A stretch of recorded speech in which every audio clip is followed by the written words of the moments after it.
It's the PokerNews Podcast. All right, ladies and gentlemen, welcome to the 875th episode of the Global Poker Award nominated podcast, the PokerNews Podcast. I am Chad Holloway, joined by Kyna England and Mike Holtz. I mean, we got that nomination. Woo! We were pretty excited today when that was announced. Go us go. That is exciting. Since we've only been doing this 1 year, I'm glad that people watch us, people recognizing us, and they like what we're doing. Yay. I'm glad we're plugged in enough with the Illuminati that control the Global Poker Awards to be one of the four. Yeah. I definitely bought quite a few of those votes. Yeah. Nice job. Calling a solid. In there. It's some exclusive company. We're nominated alongside Thinking Poker, the Chip Race, and Poker in the Ears. I believe the Chip Race and Poker in the Ears have won the award before. But for our first year with this new revamped PokerNews podcast, very excited. As I said on social media, thank you to the two of you, to producer Scott, to Adam who helps edit, and then to everybody who filled in. All those co-hosts that we had last year, I think made a big difference as well. Yeah, lots of fun guests. Go back and watch all of them. Tell us who's your favorite. And cool that we're nominated against such great other podcasts, It's we're going to have to wait and see if we win. The awards are on Saturday, February 22nd at Poker Go Studio in Las Vegas. We should all be there. I'm flying in, and I'll probably be back in studio to record one there at Level 9, and I'm pretty excited, not only for us, but there were a couple other I want to shout out. Poker News, Connor Richards, who of course has filled in this podcast many times. He does Life Outside Poker, the podcast, which wasn't nominated, maybe next year, but he did for the third year in a row get one of his articles nominated for best written content. It was his piece on Steve Albini, and while he hasn't won the award before, I think getting nominated in that category 3 years in a row is a remarkable accomplishment.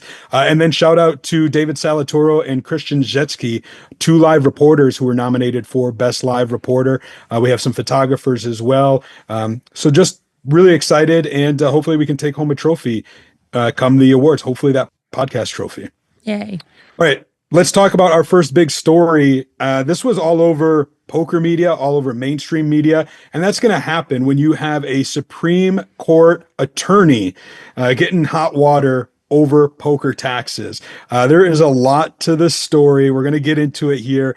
The guy's name is Tom Goldstein, and this dates back from 2014 up until now. Apparently, he's been a very high-stakes player, rubs elbows, is apparently good friends with Dan Bilzerian, which we're going to talk about.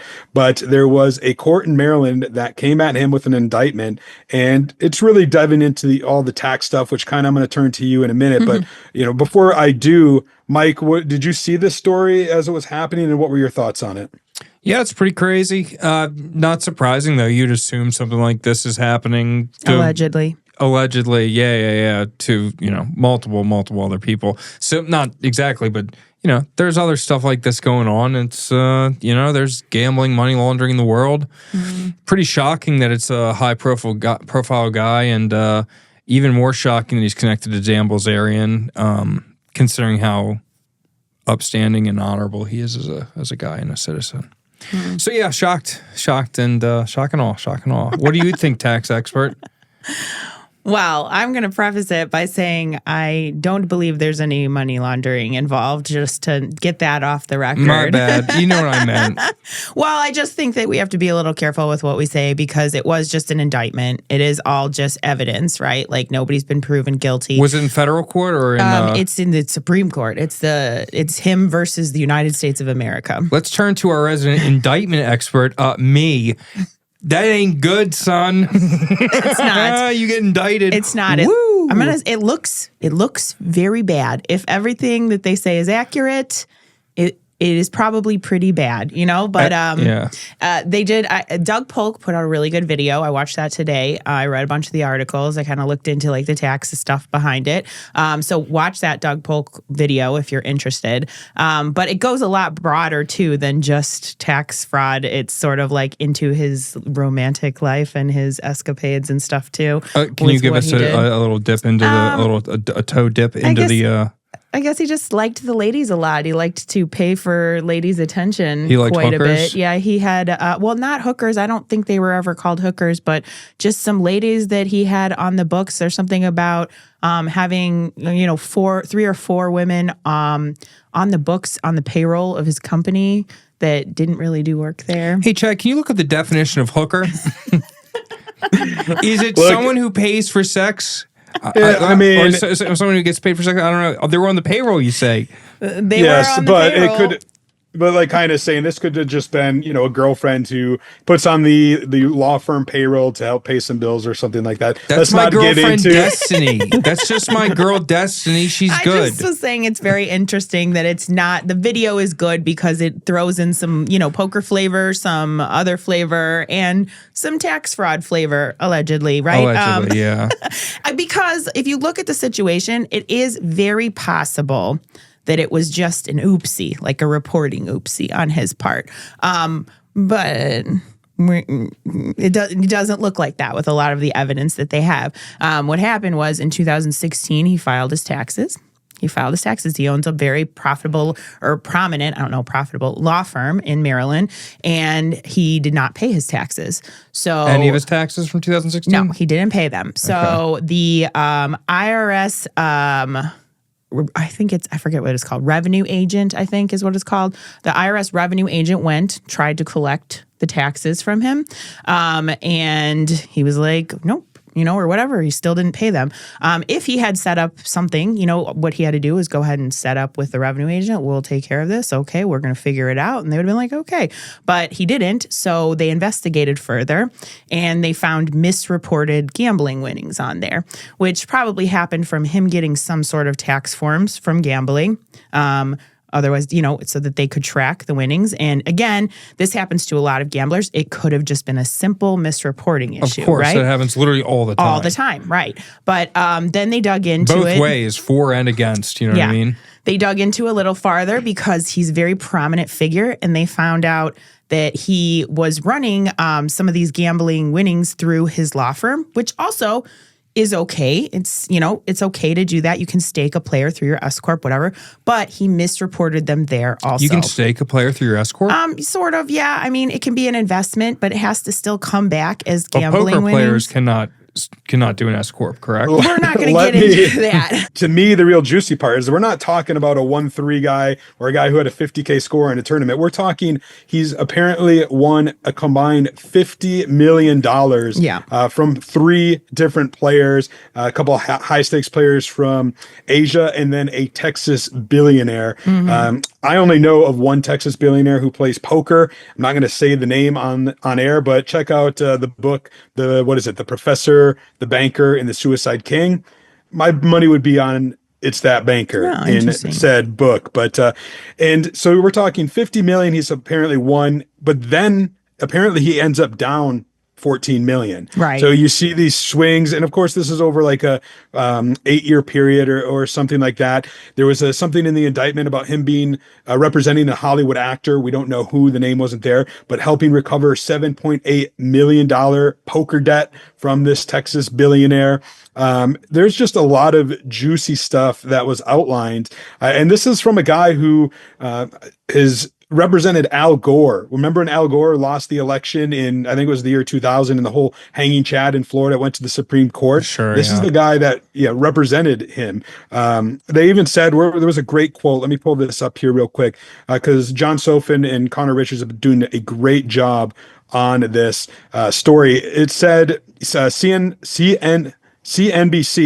said of Tom Goldstein, he has, quote, more times than nearly any other attorney in private practice in modern times, unquote, appeared before the Supreme Court. So like this is a very high profile guy who's been playing in some of these games of lore, if you will, right? These are the sort of games that are very private. You don't know who exactly is involved. And here you have the IRS and the government diving into the phone records and finding out all these juicy details. And apparently it was even listed in there that Tom Goldstein was coached by two very high-profile poker pros. That was really interesting too. When I came to that part of the story, I was like, "Ooh, I wonder who it would have been," because they like came up with a very detailed heads-up plan for him to beat these like businessmen overseas, and they had pieces of him, and also apparently he sent the pieces to them. Like he sent the money. So like the money can be tracked in that way through transactions that he paid these two guys off. So, or their share, It's very interesting. It's a very interesting story. And it's been going on, for quite some time. I think they started like investigating it in 2018, 2019 or something. And then, COVID happened. So now officially he's been indicted as of the 16th or something of this year. And he's facing like up to 5 years on a lot of the counts that are against him, facing 3 years on others. And it's very interesting because this guy is, like I said, very high profile. And it didn't come to my attention until Connor Richards discovered that Dan Bilzerian connection that I just referenced. So I read Dan Bilzerian's book, and I did a review for it on Poker News. And this was a few years ago. No, that adds up. What's it called? The Setup? The Setup. Yep, the Setup there. Where was the back of the book? Just about his dad. That's his logo for like his brand. Sense, dude. It was actually a quite entertaining book, I have to admit. And one of the reasons was because of the characters in it. And unbeknownst to the world at the time, Tom Goldstein is one of the characters, like I say characters, but like a real life character in the book. And Bilzerian tells these crazy stories about this like Supreme Court attorney, smoking weed with them, racing fast cars. Apparently, Tom Goldstein, according to the book, got so high with Dan Bilzerian that he ended up driving his car down Las Vegas Boulevard, and he called up Dan and was like, "I can't drive anymore. I'm too high."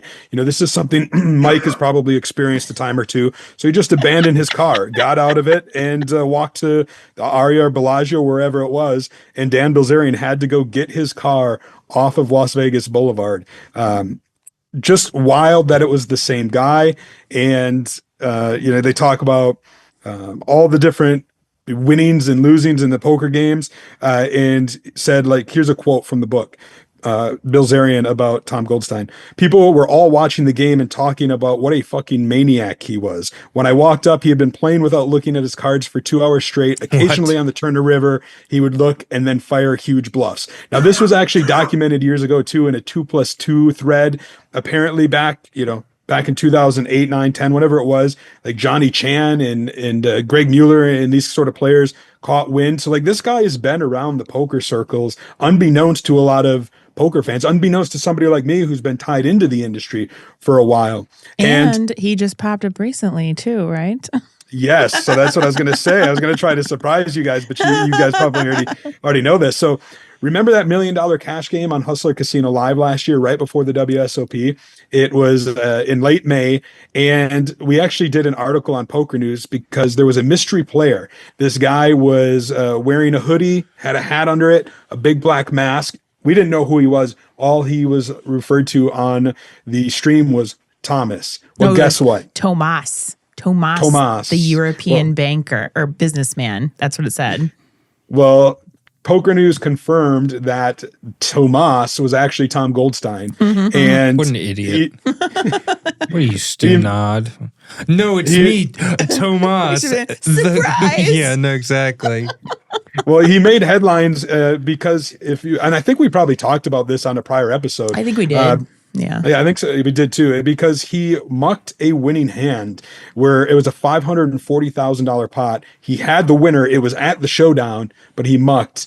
Check it out. Stuff are really good for they're buying like better shirts than the shirt itself is good. But also like the hoodies and stuff are cool. Like they have sweatpants and shit. Opportunity. Squeeze away. How's your mood? You don't want to act out of turn, do you? 22. No lie. Triton swag is strong. Steve has made it 22,000 with Kings. Keating going to come along for the ride. And this might bring in more players.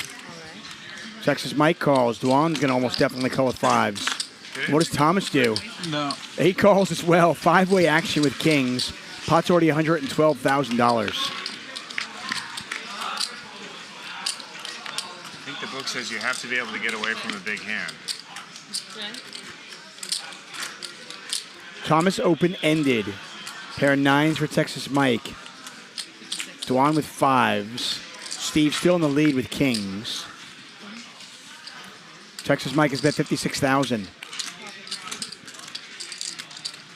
Thomas makes the call. Maybe I could get one pass from the chat mafia if I let this hand go. No, they won't let me. Steve makes the call. Pot now 280,000. 3 players still involved. That is a beautiful blank if you're Steve.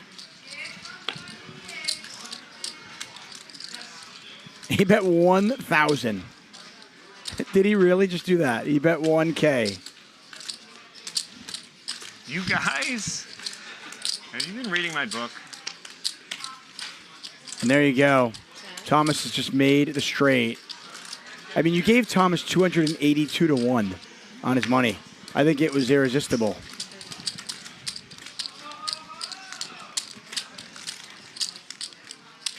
Call. Steve makes the call. I didn't hear what you said. Oh,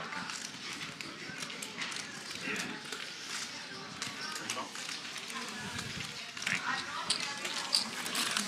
Alan, Whoa. you know 25K chips? Thomas folded. I'm not sure if he misread his hands. Yeah. Should I feel slighted? Or he thought he was bluffing. Clearly he thought he was bluffing because he pointed to his opponent right away. Oh, sorry. Yeah, thank you. What just happened? Probably don't know this about really high stakes players. Yeah. But we wear fanny packs. Oh, excellent. Yeah. Yeah. So there you have it. He had a straight, just mucks it. Mike, do you remember that hand? And, yeah, for sure. No, the guy's just stone cold maroon. You know, what can you do? This whole thing's crazy. Guy doesn't sound very smart. Whatever, he's a Supreme Court guy. Everyone's crazy now. We're living in a simulation. Nothing seems real. You guys seeing all this stuff happen? Very strange. Just saying, I don't know. It's always something. It does seem like it's always something, but it seems like it's escalating, you know? This guy's really keeping it authentic. I mean, sometimes you got to fold. How much was the pot? $560,000? 500, yeah. Yeah. 540. Wow. This is a paltry 540. This story is far from over. This is the sort of story too that it could be turned into a poker book or a poker movie at some point. I think so too. Yeah, there's a lot of context behind it, and I'm definitely like just interested in what happens going forward. Yeah, we'll definitely keep an eye on it at Who was that hand PokerNews.com. against? I can't remember. It was somebody I didn't recognize. It was the nice guy. He was like, he kept talking about how he's the worst player there, and like he'd be like, I have a big hand. I can't remember though. It was like the guy that like you wouldn't know there. He just played. His name was Steve, listed as Steve on the. Interesting. Did he win that night? I wonder. I don't know. No idea. I need to thank our sponsor for this episode of the Poker News Podcast, and that is the WSOP free-to-play app. Now, the last few episodes, we were promoting their Vegas sweepstakes. Well, that's all over. Hopefully, one of you listeners or viewers ended up winning. I'm trying to find out who won so we can feature them in the podcast. We'll have to wait and see. But you can download the app if you haven't and get busy playing. The WSOP free-to-play app is something I actually play every day. I like to get on there and do the daily blitz. They have some video poker, lots of fun bonuses and promotions. Check it out now. All right, let's talk a real quick story that happened last week, and that was Leon Tsoukernik. I actually pronounced that right. I know I did. No, you did good. Got a lot of practice on that one. Well done. He was knocking on death's door because word surfaced that he had overdosed on propofol, which is the same drug that killed Michael Jackson, if you remember that. So we're talking some pretty serious stuff. And it did not look good for a while there. He did end up pulling through, though he's certainly not back to 100%. We don't know his current status, but there are going to be some long-term ramifications to this, and he might not even be out of the woods yet. But, I mean, Leon Tsoukernik is a big deal. He was known for King's Casino in the Czech Republic, which have been brought over the World Series of Poker Europe. He's played a lot of high rollers, very rich. This was very surprising news. Fortunately, he's made it. But did you guys see this when it broke? Yeah. I didn't really know who it was. Sorry. I mean, I just am not very familiar with the European poker scene. I got you. I did a little research on Reddit, Yared. Okay. So, no, I knew about Leon before this. He's played in a bunch of high-stakes games. PLO, he owns King's Casino, who they do the King's, they do World Poker Europe, and then they have the King's Lounge every year at WSOP. So he's big baller, plays in these huge games. The drug, what is it called? Propofol? Something like that. Propofol. Oh, yeah, sure, that thing. I read about Michael Jackson's situation with it, and basically he drank like so many caffeinated sodas all day that he couldn't sleep. So what happens is he had that doctor basically every night hit him with an IV of that, and then wake him up every morning. I don't know if they have to like take him off. I'm not sure the logistics, but apparently it's something that like, and I'm not saying this is what happened with Leon, obviously, but a lot of ultra wealthy people apparently use this, and it helps them get sleep. But you don't get REM sleep though, which obviously it's just like out cold sleep. Yeah, REM not great to miss that. You probably want REM, but I think so too. Yeah. Sleep cycle, natural, sounds about right. Yeah, but a lot of people do I'm it. not a doctor though, so. I also am not a doctor, so I don't know anything. But yep, that's what my cursory knowledge from Reddit has told me, and I now believe it as fact. Well, you definitely don't want to mess around. It's serious stuff, and kind of surprised a girl from Chicago doesn't know a rich businessman from the Czech Republic. I know. I should know all of them. I'll do better. Sorry, everyone. Well, Tony G did put out a tweet when this was going down because, of course, they are good friends. Tony G, being based in Europe, they played many high-stakes games together, and it didn't look good for a while. Like I'm telling you, as somebody who was tied in, kind of getting updates as they were happening. It did not seem good, yeah. Yeah, but as I said, fortunately, it seems it took a turn for the better.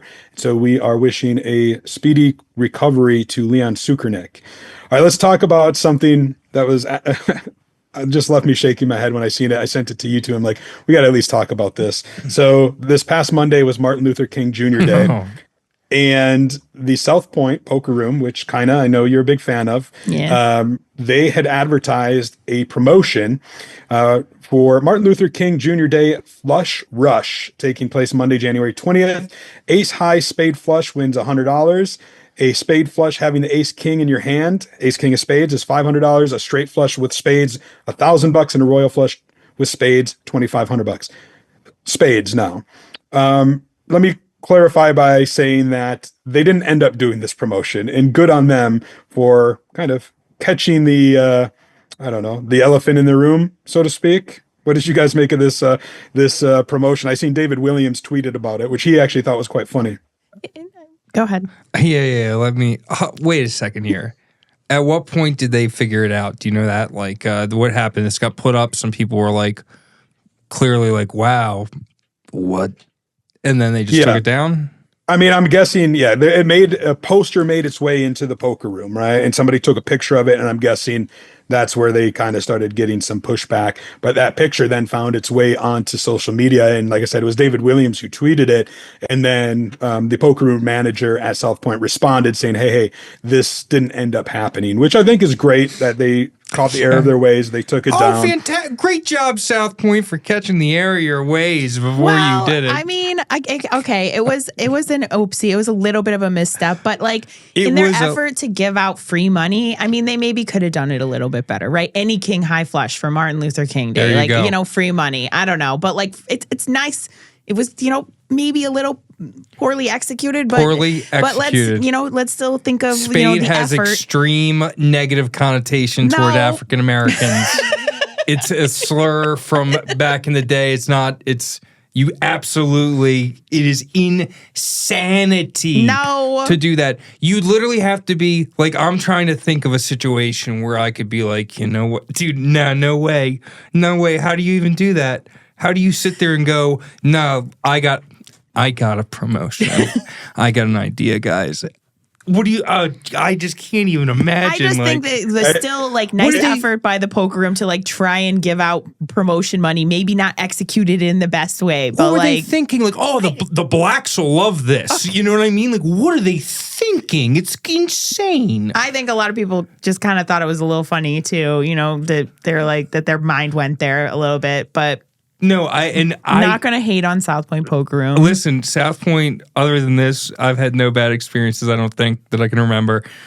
But, I mean, my God, like, somebody had to be like, yo, Dave, I got an idea. And then Dave was like, yo, that shit's fire. I agree. That's going to be a hit.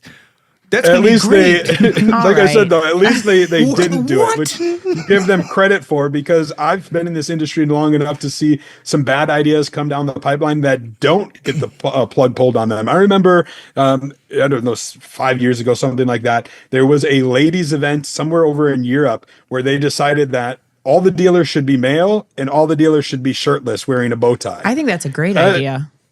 Yeah, it's because you're a sexist garbage can. I think that would have been a great tournament to play. Yeah, no, that I don't care about that. That sounds cool. You would have played it too. It didn't go over so well. I like the shirtless men. That's fine. Well, I like a nice aesthetic body, you know? Are there any more? Where are the other horrible poker promotions? I mean, I'd have to go, like, that's the only one that came to the top of my mind. That doesn't even sound that bad. That sounds awesome. Well, unless they were like forcing men to do it, like, you know, like. Yeah, no, it was like the dealers kind of had to, or they wouldn't be dealing that day, something like that. Yeah, it wasn't a good situation. But for Christmas this year, flop trip sixes in our 666 promotion. You know what I mean? It's like what like that's almost a better promotion than the Martin Luther King one. Like what happened there? I'd love to hear I'd love to see like a 12-minute YouTube clip of like, God, just getting to the bottom of that little seed, you know? It was I'd love to talk about and see how that plant turns into a plant, you know? Look what you started, Chad. Well, that's what I'm trying to move on. Let's talk about a more fun story. Within the next week or so, there should be a new product hitting the poker market, the 2025 Leaf Metal Poker Trading Cards. Now, those who have been around the poker industry, poker boom days, they'll remember like Topps and Leaf, all these, you know, sports card companies did poker sets. You can go on eBay, type in, you know, poker, sports cards, trading cards. You can see some. They did a set in 2012, I think was the last one they did. Well, fast forward 13 years, they're doing another set. It's supposed to release at the end of the month, $89.99 for a box. That includes 6 autographs per box. And there were some interesting people who were included in this set. And of course, you got your Daniel Negreanu's, your Phil Hellmuth, you got Jared Blesnick, Patrick. For MLK Day, they did the Daniel Negreanu card with the blackface. Is that what happened, or no? Some other people who were included in the cards were some friends of the podcast: Brad Owen, Nikki Limo, who have guest starred. Oh shit! No, Nikki Limo, that's my girl. I like Nikki. She's the best. You like Licky Nemo? Oh Christ! Clip it. I like Brad Owen too. This podcast is going to be one for the record books. Thank goodness we're nominated first for the award before this Licky Nemo. We hope to see you back against. Maybe you can host with Mike next time. Mercy. Wasn't Nikki? Nikki was nominated for an award too, right? A bunch of awards, I think. Yeah. Good for Go her. Licky. She can take home some gold. Yeah. This was fun because my former Poker News podcast co-host Jesse Folan was largely in charge of this project when he was working with Poker Royalty, and so he sent photos, some that we've already shown, of, you know, some of these pros signing away the autographs, and I know he had a lot of fun with the project. It was a lot of work, but I am cool to see it finally come to fruition. It'll be interesting to see if, like, you know, Jared Blesnick, he loves his sports cards. He's literally in this set. Do we see him bring a box to a Poker Go studio and break open the box, or do this in I his hope breaking so. business? That would be fun. And then be like, I got a Licky Nemo. Yeah. Oh, ha ha. Ha ha. Well, whoa. You know, maybe we keep doing the show, we win an award or two, and then who knows, maybe the next set that comes out, they're like, let's get those Poker News podcast people over. You know, kind of England, the Game of Gold. Maybe it's a Game of Gold set. Yeah, I wanted to sign the cards too. I was a little sad I didn't get asked to sign. It's okay. Maybe I'm a second run kind of player. You know? My God, Chad. I can't be in the first run. Chad, we do a game show type scenario. Okay, you're the expert in game shows. Game of Silver, and it's just a low budget version. You know, bada bing, bada boom, ad revenue, profit. What would the prize be? Like $400? Whatever you can find in Mike's car. Yeah, that's like $11 now. Do you just have the title of the show? Do you have any concept of how it would work or anything? No, it's literally, it's like a game of gold, not a ripoff, but we borrow aspects from it. You know what I'm saying? You're hip to the grip. Yeah, it's like a bunch of it's like me and a bunch of me. Just you. Just an excuse for you to be on a show. It's me, and I'm wearing 16 different outfits, and every one of them a different stereotype of the player. And I just, did you, speaking of shows, Mike, did you end up making an appearance in that Netflix show with your buddy Clyde the dealer? I made the smallest, little, tiny, teeny appearance in a thumbnail. I signed the waivers, everything, just to be a 0.25 second. Small thing. They use the Lucky Chewy, the Andrew Lichtenberger version. So I haven't seen it yet, but I'll watch it. You haven't seen it yet? No, I don't know. Where do you watch that show? Netflix. Oh, it's on Netflix? Okay, Queer Eye, Season 9, Episode 4. Snack Attack is back. Okay. Clyde Gaskins, local dealer at the Aria, recovering from heart surgery, heartfelt episode. What a beautiful man. Him and my buddy Shane, they live together. They're in that episode. Check it out. It is absolutely sick. I honestly, without even knowing them, if you watch it, you may cry. It's amazing. It's an excellent episode. Yeah, I'm looking. I actually haven't watched it either yet, Mike. That's disgusting and sad, and you guys should be ashamed of yourself. I want to see a picture of tears streaming down your face when you watch it later. Okay, I will definitely be watching. It's like legit amazing. My mom and my sister watched it and they cried. Aw. Yeah. Speaking of Jesse Folan, who I mentioned with the poker trading cards, so he was in the running for that show as well. He went pretty deep in casting.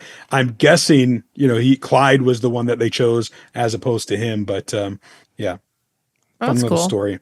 I hope Jesse doesn't mind that I shared. Yeah, watching the Clyde episode, you would.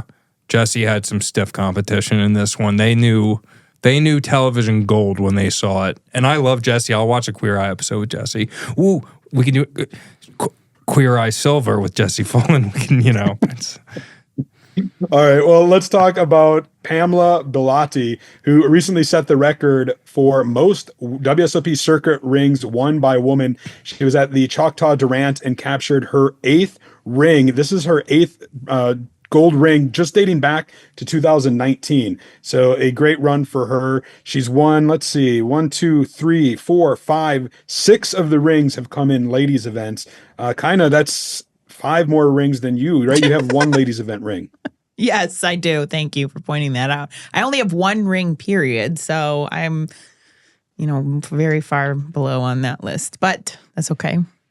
Well, she is she's an older player as well. So yeah, I think I played with her a few times at Potawatomi. I think she used to play at Potawatomi. I remember her from 2019, 2020 when I would go up there.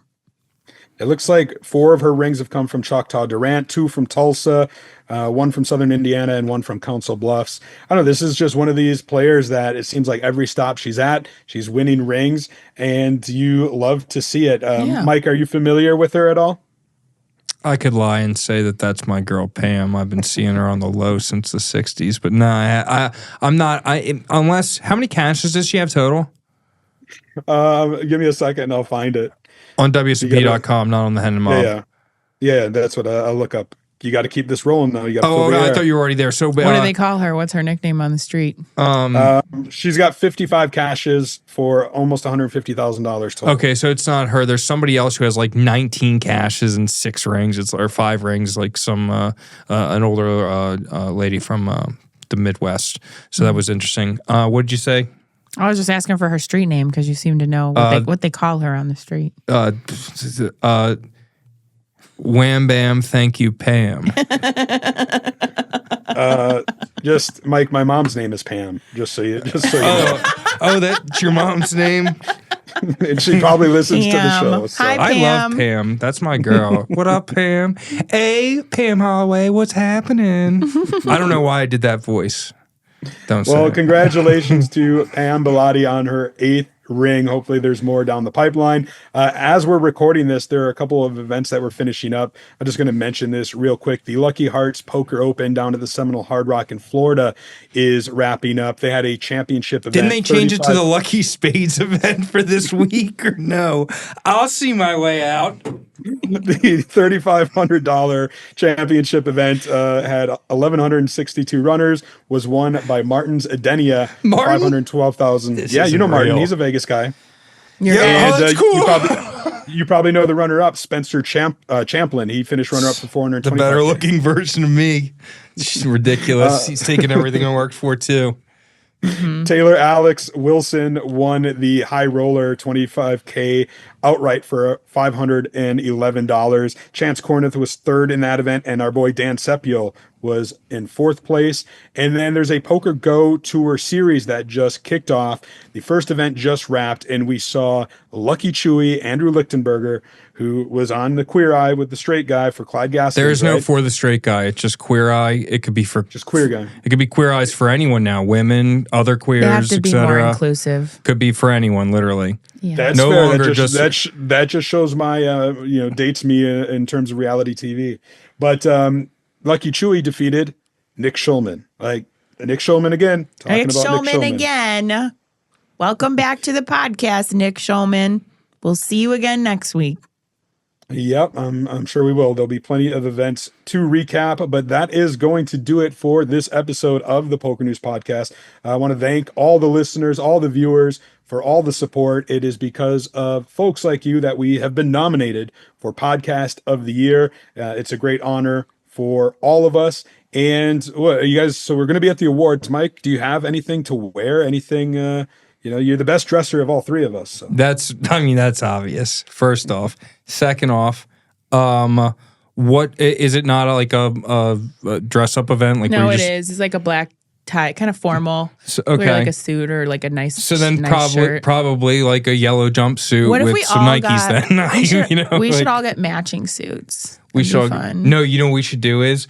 We should all get matching. Oh no, I'm not even going to say this because then I was going to say we should all get matching suits, and then we'll just tell Kyna it's a different color. But then it'll just end up with you two teaming up against me, and I'll be the different color. But then I'll take the joke really well. I'll be like, I don't give a shit. Why? Okay, yeah, why? Because you're a different color? I don't get it. No, let's say we all got matching. Let's say we went Dalmatian suits on them or something. Then you showed up with a Dalmatian suit, and we're just looking normal. And we're Kyna, you're looking kind of stupid over there. Hilarious. Yeah. So yes, I'm down for matching outfits. If that's what you guys want, we can definitely do that. We could do think about this kind of. If we win, and don't get me wrong, I want to win, but that probably means we have to let Mike give a speech on the microphone in Poker Go Studio on camera. We're gonna have to give him a time limit. I'm gonna be honest with you guys. Do you guys not think I'm gonna? You guys know that's gonna be pretty good, right?